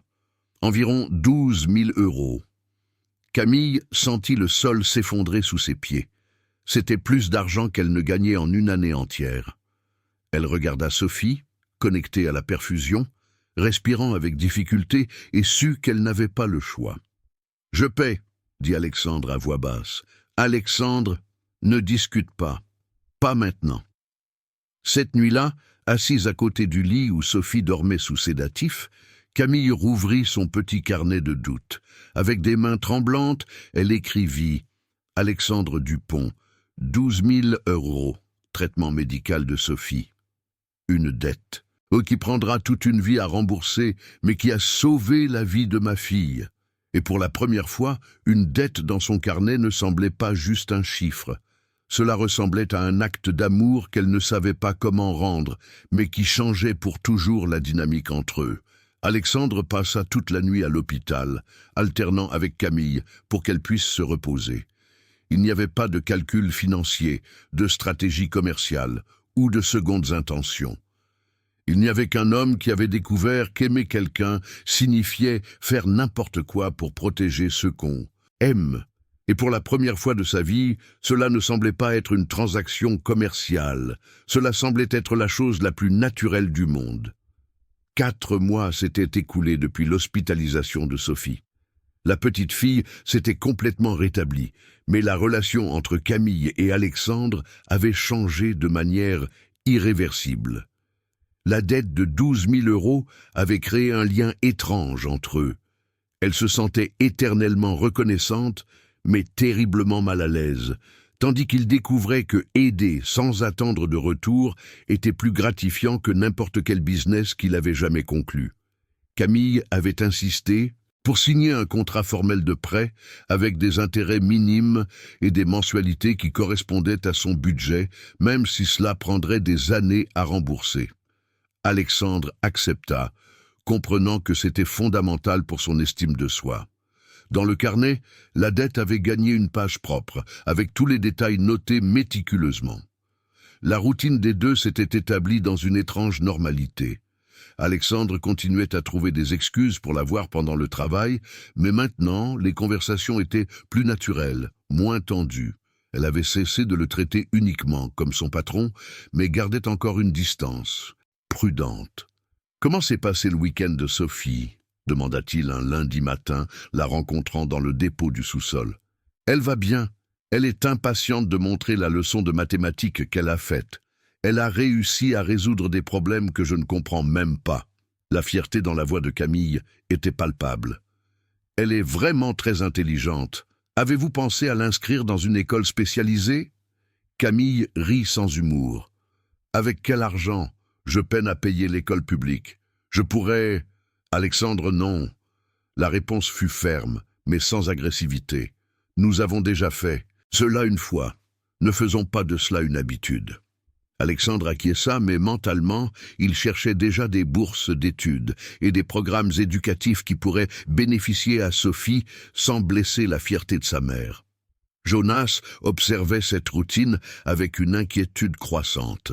Ses rapports privés montraient qu'Alexandre passait de moins en moins de temps dans des réunions importantes, déléguant des décisions qu'il prenait auparavant personnellement et montrant un intérêt inédit pour des questions sociales. L'entreprise restait rentable, mais l'attitude du PDG changeait de manière radicale. « Monsieur Dupont, » dit Jonas lors d'une réunion sur l'expansion à Lyon, « je dois vous alerter sur quelque chose d'important. De quoi s'agit-il ? Votre image publique, il y a des rumeurs qui circulent sur votre implication avec une employée. » Alexandre se figea. Quel genre de rumeurs ? Rien de confirmé pour l'instant, mais les gens ont remarqué votre changement de comportement. Et dans une entreprise de notre taille, tout scandale peut affecter les affaires. Quels gens ? Investisseurs, concurrents, médias spécialisés. Vous savez comment cela fonctionne. Toute vulnérabilité personnelle devient une munition contre l'entreprise. Alexandre se leva, marchant jusqu'à la fenêtre. « Et quelle est votre suggestion ?»« Un éloignement, total et immédiat.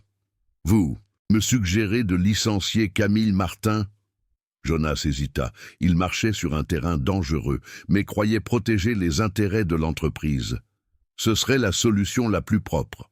« Sortez de mon bureau, Jonas, maintenant. »« Monsieur, je ne fais que... »« Sortez !»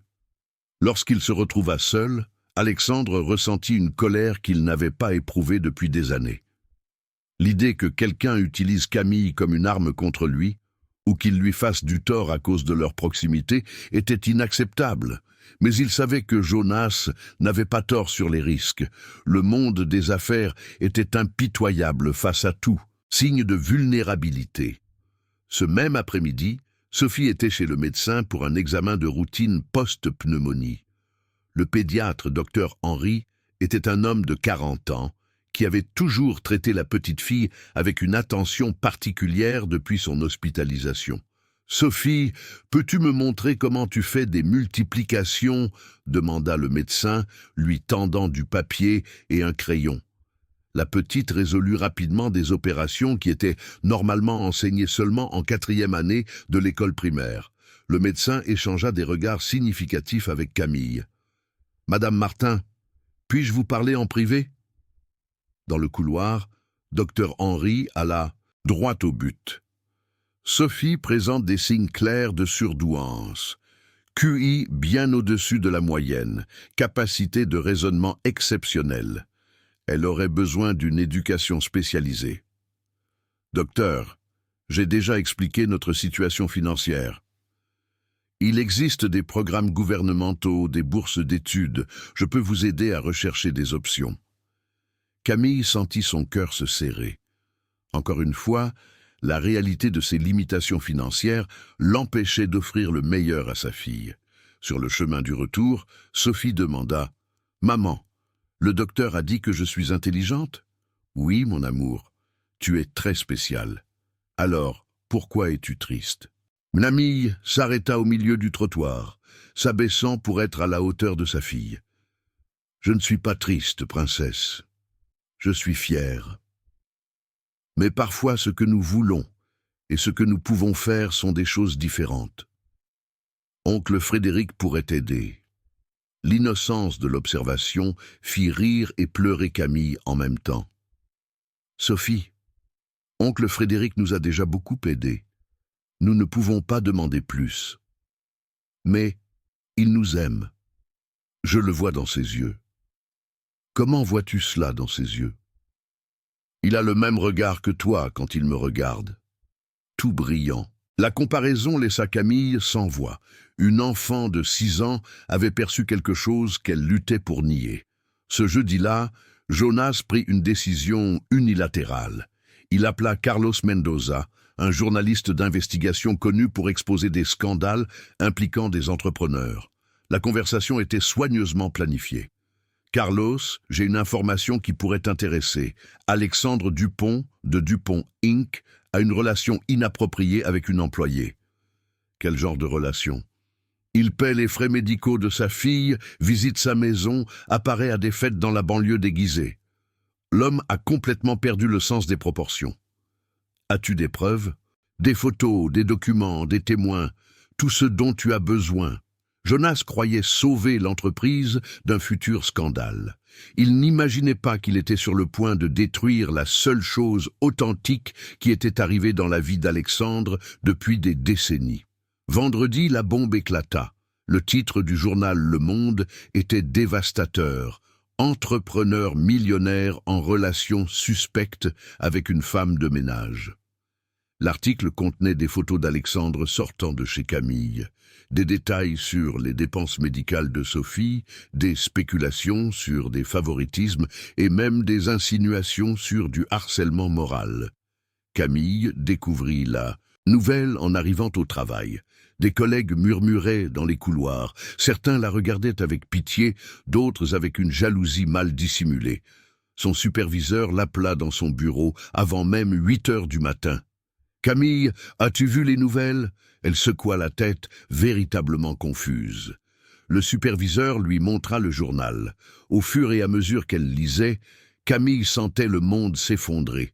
Sa vie privée était exposée, déformée, transformée en scandale public. L'amitié authentique qui s'était développée entre elle et Alexandre était peinte comme quelque chose de sordide et intéressé. « Je vais devoir te suspendre jusqu'à ce que cela se résolve, » dit le superviseur, clairement mal à l'aise. « Ce sont des ordres de la direction. »« Suspendre ? Pourquoi ? Je n'ai rien fait de mal. » « Camille, tu sais comment c'est. Tant qu'il y aura cette exposition dans les médias, ta présence ici peut être compliquée. » Camille sentit le sol se dérober sous ses pieds. Sans emploi, elle ne pourrait même pas payer les besoins de base de Sophie. La dette envers Alexandre, qui pesait déjà sur sa conscience, semblait maintenant impossible à rembourser. Pour combien de temps ? Jusqu'à ce que la situation se normalise. À l'étage supérieur, Alexandre était dans son bureau gérant une crise totale. Le téléphone ne cessait de sonner. Journalistes, investisseurs inquiets, membres du conseil exigeant des explications. Jonas tentait de prendre le contrôle de la situation avec une efficacité frôlant le cynisme. « Monsieur Dupont, nous avons besoin d'une déclaration officielle. Je te suggère de nier toute relation inappropriée et... » « Où est-elle » interrompit Alexandre. « Qui ?»« Camille. Où est-elle » « Elle a été suspendue temporairement. C'était la mesure la plus sensée pour... » Alexandre se leva si violemment qu'il renversa sa chaise. « Tu as fait ça. C'était nécessaire pour protéger l'entreprise. »« Protéger l'entreprise ? Tu as détruit la vie d'une femme innocente. Monsieur, s'il vous plaît, sors de mon bureau, tu es renversé. Monsieur Dupont, vous prenez une décision émotionnelle qui pourrait... Sors avant que je fasse quelque chose dont je vais me repentir. » Une fois seul, Alexandre s'assit dans le fauteuil, la tête entre les mains. Sa tentative de trouver quelque chose d'authentique dans sa vie s'était transformée en un cauchemar qui nuisait exactement à la personne qu'il voulait protéger. Il prit le téléphone et appela Camille. Elle répondit au 3e son. Alexandre. Sa voix était chargée de tristesse et de résignation. « Camille, je suis désolé. Je jure que je ne savais pas que cela allait arriver. »« Je sais, mais c'est arrivé. Je vais réparer cela. Je vais donner une interview pour tout clarifier. Je vais poursuivre le journal pour diffamation. Je vais... » « Ne fais rien de tout cela. »« Comment ça ? Tout ce que tu feras maintenant ne fera qu'empirer, pour moi et pour Sophie. Mais tu as été suspendu à cause de quelque chose qui n'existe même pas. » Camille resta silencieuse un moment. « Est-ce que ça n'existe vraiment pas, Alexandre ?» La question le prit au dépourvu. « Que veux-tu dire ? Est-ce que les journalistes ont complètement tort ? Est-ce qu'il n'y a rien entre nous ?» Alexandre lutta pour trouver des mots, mais pour la première fois, il dut faire face à la vérité qu'il avait niée pendant des mois. « Camille, c'est ce que je pensais. Au revoir, Alexandre. » La conversation se termina, le laissant seul avec une vérité qu'il ne pouvait plus nier. Il était amoureux de Camille Martin.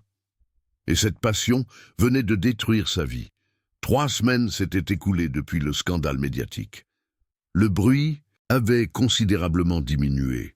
D'autres scandales politiques et commerciaux prenaient rapidement les gros titres, reléguant le cas de la femme de ménage à une note de bas de page dans les journaux à sensation. Mais pour Camille, ces 3 semaines avaient semblé 3 ans. Sans emploi et avec peu d'économies, elle avait été forcée d'accepter des travaux sporadiques de nettoyage dans des maisons particulières. Geneviève s'occupait de Sophie pendant la journée, mais la situation financière devenait désespérée. Le remboursement de la dette envers Alexandre, qui auparavant était difficile à gérer dans le budget, était maintenant impossible à honorer.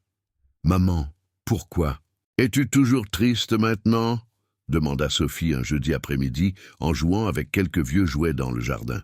« Je ne suis pas triste, mon amour, juste fatiguée, » mentit Camille, feignant d'organiser les vêtements sur la corde à linge.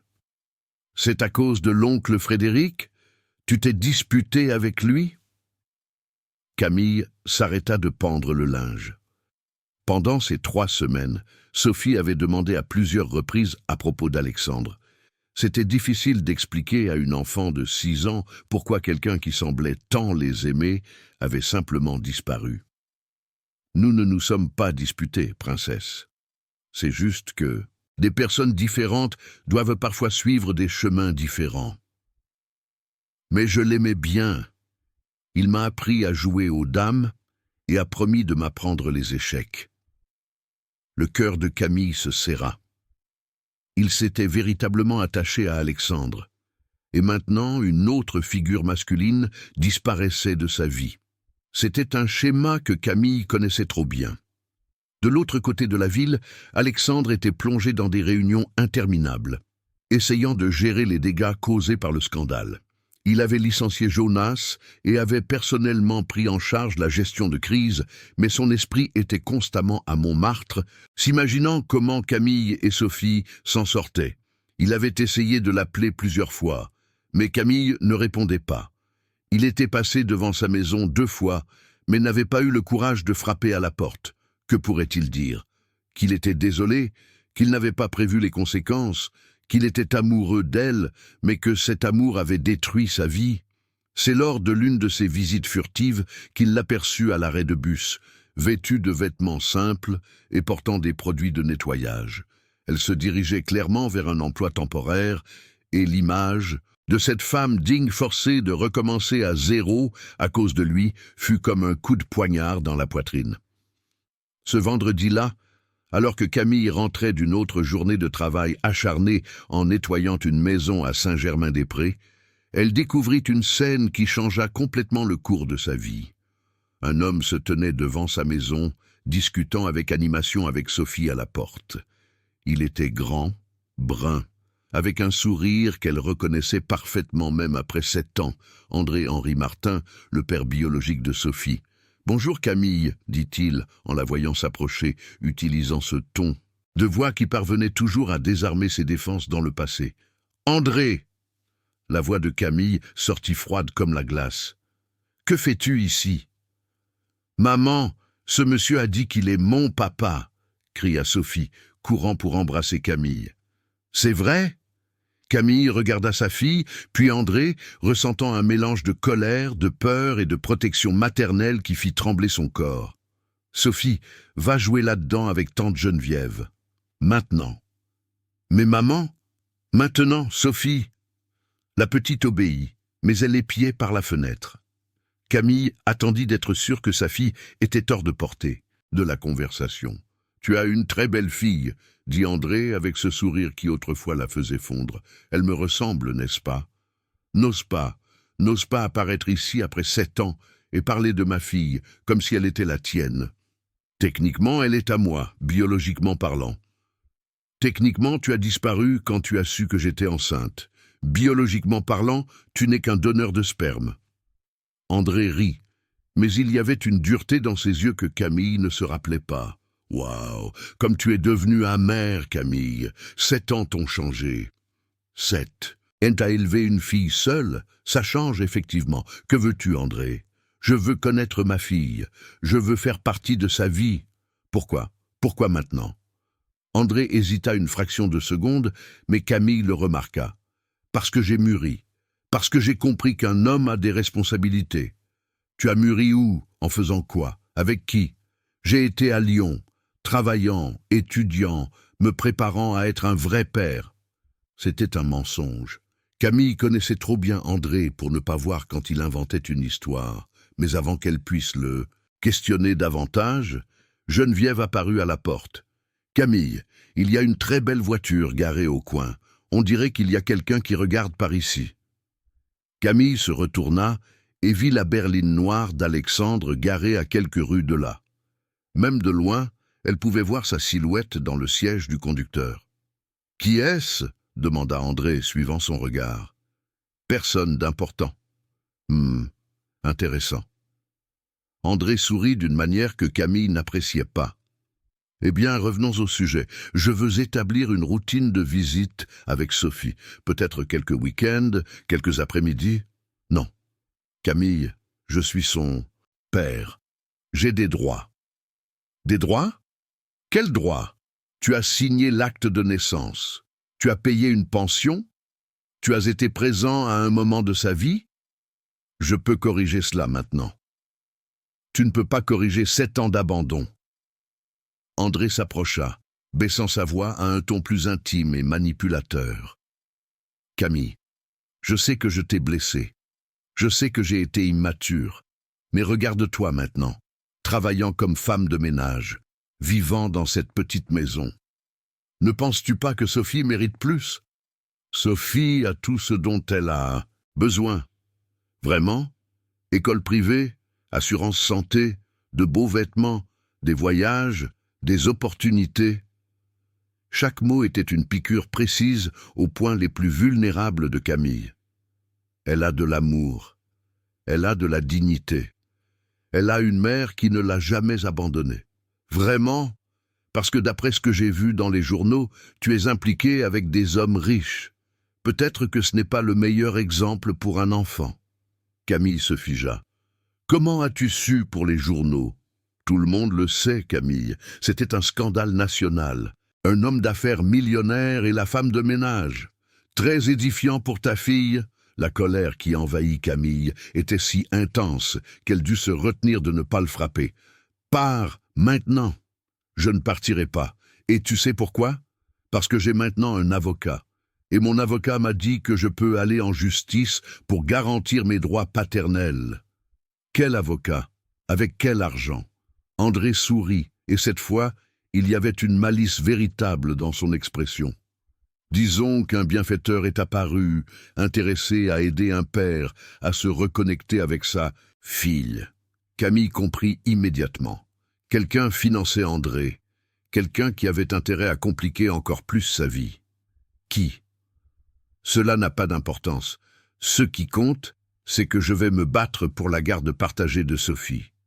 Et compte tenu de tes circonstances récentes, je pense que j'ai de bonnes chances. Sophie ne sait même pas que tu existes. Alors, il vaut mieux que tu commences à la préparer, parce que je vais être une présence constante dans vos vies à partir de maintenant. André s'éloigna, mais avant d'entrer dans le taxi qui l'attendait, il cria suffisamment fort pour que Sophie entende « Au revoir, ma petite fille, papa revient bientôt te voir ». Camille resta figée sur le trottoir, tremblant de colère et de peur. De l'autre côté de la rue, elle vit Alexandre sortir de la voiture et marcher dans sa direction. « Non !» dit-elle en s'approchant. « Pas maintenant !»« Camille, j'ai tout vu. Qui était cet homme ? Le père de Sophie. Mais tu as dit qu'il avait disparu, et maintenant il est revenu. » Camille le fixa avec des larmes de colère dans les yeux. « Et tu sais pourquoi il est revenu, Alexandre? À cause de ces maudites articles de journal. Maintenant tout le monde sait qu'il y a un homme d'affaires riche intéressé par nous. Et des hommes comme André feraient opportunité à des kilomètres à la ronde. » Alexandre sentit comme s'il avait reçu un coup de poing dans l'estomac. « Camille, Tu as détruit notre vie. 2 fois. D'abord avec l'exposition dans les médias, maintenant en ramenant cet homme. Comment puis-je aider? Tu ne peux pas. Tu as déjà trop aidé. » Camille entra chez elle, claquant la porte. Alexandre resta là, comprenant pour la première fois l'ampleur réelle des dégâts que sa présence avait causés dans leur vie. De l'autre côté de la porte, Sophie demanda « Maman, cet homme est vraiment mon papa ?» Camille s'abaissa, tenant le visage de sa fille entre ses mains. « Sophie, mon amour, nous allons avoir une conversation très importante, et tu dois me promettre que tu me diras tout ce que cet homme te dira, d'accord? Il est mauvais ?» Camille regarda dans les yeux innocents de sa fille et sut qu'elle était sur le point d'entrer dans le combat le plus important de sa vie. « Je ne sais pas encore, princesse, mais nous allons le découvrir ensemble. » Cette nuit-là, pendant que Sophie dormait, Camille appela un numéro qu'elle n'avait pas composé depuis des années, sa sœur Roberta, avocate à Lyon. « Roberta, c'est moi, Camille. J'ai besoin de ton aide. C'est à propos de Sophie. » Et pour la première fois depuis des années, Camille Martin dut admettre qu'elle ne pourrait pas se battre seule. Le cabinet d'avocat de Roberta Martin se trouvait au centre de Lyon, dans une salle modeste, au 5e étage, d'un immeuble commercial qui avait connu des jours meilleurs. Les deux sœurs ne s'étaient pas vues depuis presque 2 ans, depuis le dernier Noël où Camille avait réussi à payer le billet de bateau pour rendre visite à la famille. Roberta, 3 ans de plus, avait réussi à obtenir son diplôme en droit grâce à de nombreux sacrifices et travaillait principalement sur des affaires de famille et des droits du travail. Lorsque Camille appela la nuit précédente, expliquant la situation avec André, elle annula immédiatement ses engagements du matin. « Raconte tout depuis le début », dit Roberta, prenant papier et stylo tout en observant sa sœur avec inquiétude. Camille était visiblement abattue, cernes profondes, mains tremblantes légèrement. Cette posture tendue de quelqu'un qui n'avait pas bien dormi depuis des jours. Camille narra toute l'histoire, la relation tumultueuse avec André depuis 8 ans, sa disparition lorsqu'il apprit la grossesse, les 7 années à élever Sophie seule, l'apparition d'Alexandre dans leur vie, le scandale médiatique et maintenant le retour soudain d'André avec des menaces légales. Il a dit qu'il a un avocat et qu'il va demander la garde partagée, conclut Camille, la voix étranglée. Roberta prit des notes silencieusement avant de répondre. Légalement, il a des droits paternels, oui, même s'il a abandonné l'enfant, la législation française est très claire à ce sujet. Mais il y a quelques facteurs en notre faveur. Quels facteurs? D'abord, abandon affectif et matériel pendant 7 ans. Cela pèse beaucoup contre lui. Deuxièmement, Sophie a déjà une routine établie, des liens affectifs solides avec toi et avec la communauté où elle vit. Troisièmement, tout changement drastique peut être considéré comme préjudiciable au bien-être de l'enfant. Et les points négatifs? Roberta hésita. L'exposition dans les médias n'aide pas. Ils peuvent prétendre que tu ne fournis pas un environnement stable. Et s'il a vraiment des ressources financières maintenant, il peut argumenter qu'il peut offrir de meilleures conditions matérielles. Camille sentait le monde s'effondrer à nouveau. Combien va coûter ce combat? Camille, je suis ta sœur. Je ne vais pas demander d'honoraires. Mais il y a des frais de justice, des expertises psychologiques, une éventuelle étude sociale. Environ 3 000 € au minimum. C'était de l'argent que Camille n'avait pas. Avec le travail irrégulier des dernières semaines, elle peinait à couvrir les dépenses de base de la maison. « Je vais trouver une solution », dit-elle, essayant de garder son calme. « Comment ?»« Je ne sais pas encore, mais je vais trouver une solution. » Cet après-midi-là, de retour à Montmartre, Camille trouva Sophie en train de jouer dans le jardin avec Geneviève. La petite courut pour l'embrasser, comme elle le faisait toujours, mais cette fois, il y avait quelque chose de différent dans ses yeux. « Maman, tante Geneviève a dit que ce jeune homme d'hier est vraiment mon père. » Camille lança un regard réprobateur à la voisine, qui se défendit immédiatement. « Camille, l'enfant a posé des questions toute la journée. Je ne pouvais pas lui mentir. Sophie, viens ici, nous devons parler. » Camille s'assit sur la marche du porche, attirant sa fille sur ses genoux. « C'est vrai que cet homme est ton père biologique, mais sais-tu ce que cela signifie? Qu'il m'a fait dans ton ventre? C'est ça. Mais être père, c'est bien plus que ça, mon amour. Être père, c'est prendre soin, protéger, être présent, enseigner, aimer tous les jours. Et il ne l'a pas fait? Non, il est parti quand il a su que tu allais naître. » Sophie resta silencieuse un moment, traitant l'information avec le sérieux que seuls les enfants peuvent avoir.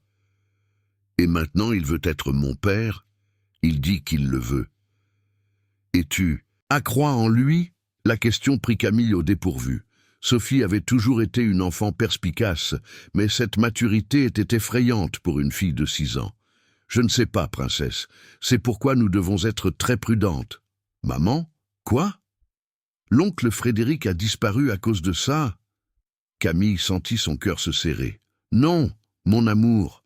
L'oncle Frédéric devait régler certaines choses dans sa vie. Mais il nous aimait. Je pense que oui. Alors pourquoi ne revient-il pas?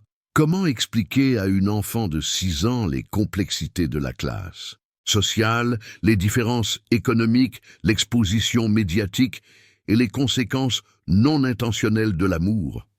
Comment dire que parfois les gens s'éloignent précisément parce qu'ils se soucient les uns des autres? Parfois, Sophie, quand les gens s'aiment beaucoup, ils doivent rester éloignés pour ne pas se blesser. C'est des bêtises, déclara Sophie avec la logique implacable de l'enfance. S'ils s'aiment, ils restent ensemble. S'ils n'aiment pas, ils s'en vont. Simple. Cette nuit-là, après avoir couché Sophie, Camille s'assit à la table de... Camille était dans sa cuisine avec une tasse de café et son petit carnet de doutes. Elle calcula et recalcula les comptes, essayant de trouver un moyen d'obtenir l'argent pour la bataille légale qui approchait. Il n'y avait aucune solution. C'est alors que son téléphone sonna. C'était un numéro inconnu. « Allô ? Camille, c'est Marcia de la cafétéria de l'immeuble. Salut Marcia, comment as-tu eu mon numéro ? J'ai demandé à Sylvana des ressources humaines. Écoute, puis-je te dire quelque chose ? Bien sûr. Ton patron, monsieur Dupont, il vient ici tous les jours. Il achète du café et reste assis à une table, regardant l'ascenseur comme s'il attendait quelqu'un. » Camille ferma les yeux. Et, aujourd'hui, il m'a demandé comment tu allais, si je savais, si tu avais trouvé un autre travail. Il avait l'air triste. Marcia, pourquoi me dis-tu cela ? Parce qu'en 20 ans de travail dans cet immeuble, je n'ai jamais vu un patron se soucier vraiment de ses employés, et cet homme souffre clairement. Après avoir raccroché, Camille resta longtemps à regarder son téléphone. Une partie d'elle voulait appeler Alexandre, parler d'André, demander de l'aide, se confier. Mais son esprit rationnel savait que l'impliquer à nouveau compliquerait encore plus les choses. Le lendemain, samedi, André se présenta le matin avec un cadeau, une poupée coûteuse, encore dans son emballage d'origine. « Pour ma princesse », dit-il avec ce sourire préparé. Sophie prit la poupée avec curiosité, mais sans l'enthousiasme qu'André espérait. « Merci. Que dirais-tu d'aller prendre une glace, juste toi et moi, pour mieux nous connaître ?»« Non », intervint immédiatement Camille. « Pas encore. Camille, je suis son père. J'ai des droits. Tu n'as droit à rien tant que la justice ne dit pas le contraire. » André sourit froidement. « En parlant de justice, mon avocat a dit que le procès est déjà en préparation. Garde partagée, pension alimentaire rétroactive, règlement des visites, le paquet complet. Pension alimentaire rétroactive, 7 ans, avec intérêt et ajustement. Environ 150 000 € selon les calculs. » Camille faillit s'évanouir. C'était plus d'argent qu'elle ne gagnerait en 10 vies entières. « Tu es fou, je n'ai pas cet argent. »« Ah, mais tu as des amis riches, n'est-ce pas ? J'ai vu dans les journaux. » L'insinuation fut comme une gifle au visage. Camille comprit enfin quel était le jeu. André ne voulait pas de Sophie. Il voulait de l'argent. Et il avait découvert qu'elle avait une connexion, même si tumultueuse, avec un homme d'affaires millionnaire. « Sors de... Ah, chez moi, maintenant. Calme-toi, Camille, pas besoin de s'énerver. Nous pouvons résoudre cela de manière civilisée. Sors !» André s'éloigna, mais avant de partir, il se pencha à la hauteur de Sophie. « Ma chérie, papa reviendra bientôt te chercher, d'accord ? Nous allons vivre dans une grande maison, avec une piscine, des jouets... » « Je ne veux pas, » dit simplement Sophie. André sembla sincèrement surpris. « Tu ne veux pas quoi ? Vivre avec toi. J'aime ma maison.